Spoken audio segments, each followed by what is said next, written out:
Manufacturers, there's Chevrolet and Taurus, Bigfoot and Ford, GMC, and the Equalizer. And now Dodge is out to prove they can be a real bear in this competition. Here with that story is Army Armstrong.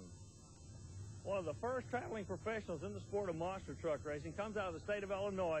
The truck, you all know it, it goes by the name of Barefoot. Fred Schaefer has taken that name all over the world, winning many championships, but there's a major change with the Barefoot crew this year. Fred, I'm going to ask you to be up front with me. Tell me why you went over to Dodge. Army is an old drag racer. I'm always looking for more horsepower, and I ended up at the Dodge camp, and I'm proud to say I'm part of the Dodge racing team now.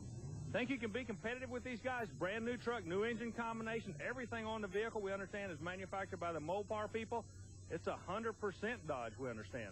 I think if I can get the power to the ground, I'm going to be right there with those guys. I've got the horsepower, I just got to get it on the ground. You know, one of the things that's kind of unique is the fact the truck may be red, the driver's suit's red, but it might as well be black for the rest of these guys, because as far as they're concerned, the bad guy just came into town, and he'll be driving a Dodge. And that Dodge has qualified third fast this afternoon. We're coming back with more from Columbus. Stay with us.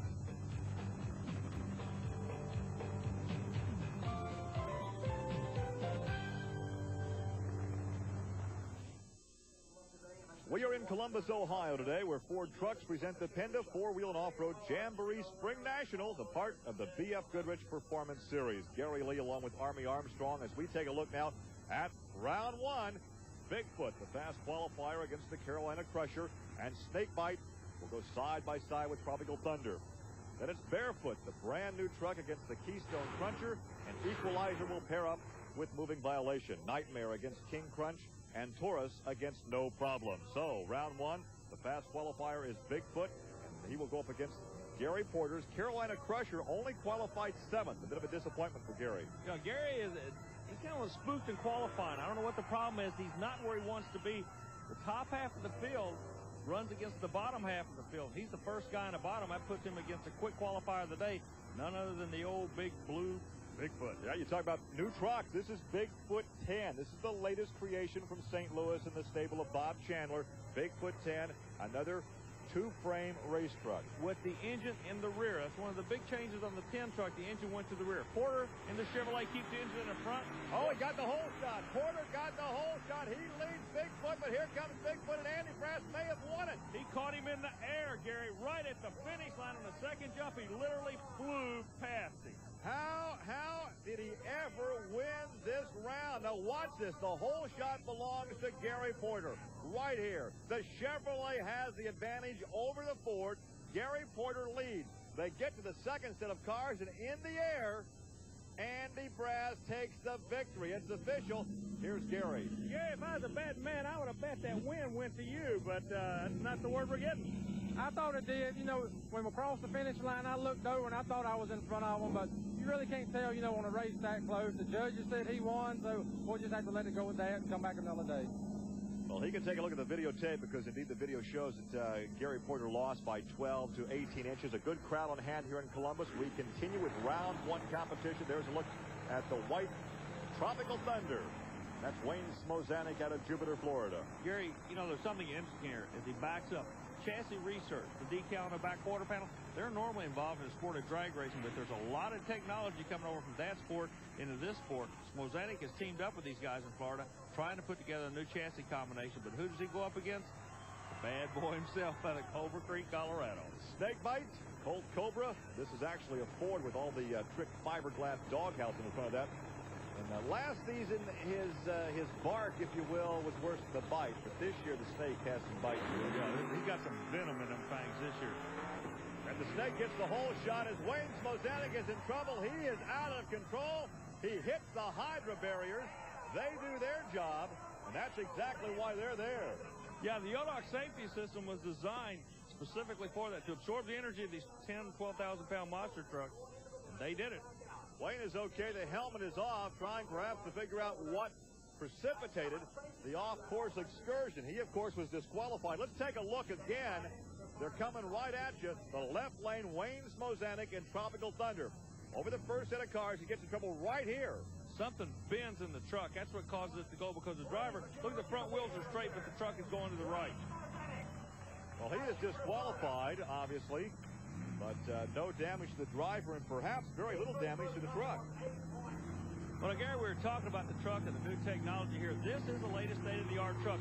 You look underneath it, you see all the bars. That's part of a 4-link suspension. This truck runs a 4-link with the latest shock absorbers. But one of the weaknesses of a 4-link suspension is if one of the links bends, then the driver basically has no control over the vehicle. And I believe that's exactly what happened here. Once the truck went to the right, the driver had no control whatsoever.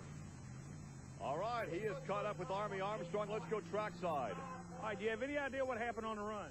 Yeah, I caught the first set of cars. I didn't want to lift up the throttle because Colt Cobra was right there. And when I landed, I bent one of the 4-link bars, which causes rear suspension to hook and throw me over. Well, we had the rear steering locked off for the Thunder Drag Series, and when the 4-link bar bent, it just like changes the toe on the front end of a car. It just veered right off to the right. Are you okay? Yeah, I'm fine. The truck will be okay. We'll change the bar. We'll be back.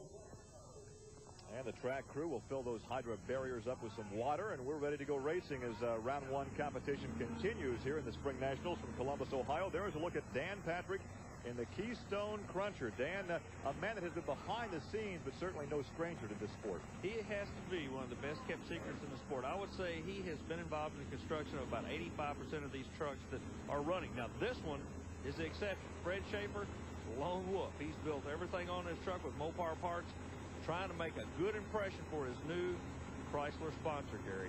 Mopar against Chevy, Keystone Cruncher, and Barefoot, round 1. The third fast qualifier. Oh, look at that advantage for Barefoot. Boy, that new chassis is amazing. Now, the Keystone Crusher is running the old-style trucks. Meanwhile, look at the smoke. Look at the smoke here from Barefoot. A lot of smoke coming out. Plus, notice the angle, the lean on the truck. It's brand new. Everything's new.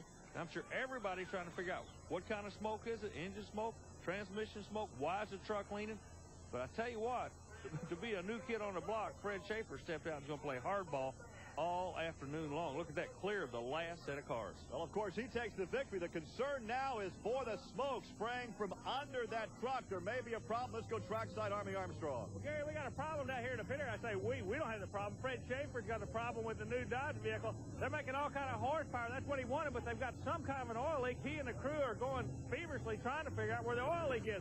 They just can't find out. But believe me, it is a major problem. Fred said it really spooked him a while ago when he made the run. The bottom of the feet got oily and everything. You couldn't hold the controls or anything. But right now, again, the big problem is where is the oil leak coming from on the big Dodge engine? A lot of Mopar fans wanting to see that Dodge do well here this afternoon. But right now, a battle of the GMCs. We have Nightmare. Nightmare with Steve Hess out of Haviland, Ohio, not far from Columbus. He will go up against King Crunch, the auto value parts stores, and this is Scott Stevens, another GMC out of Texas. You know, it's ironic that both the GMCs draw each other in the first round of competition, but you know, they're friends until now. They put the helmet on, it's like putting war paint on. Each guy wants to be the only one that comes out of this street fight. Stevens out of Texas, Nightmare out of Ohio. Let's see what's going to happen here.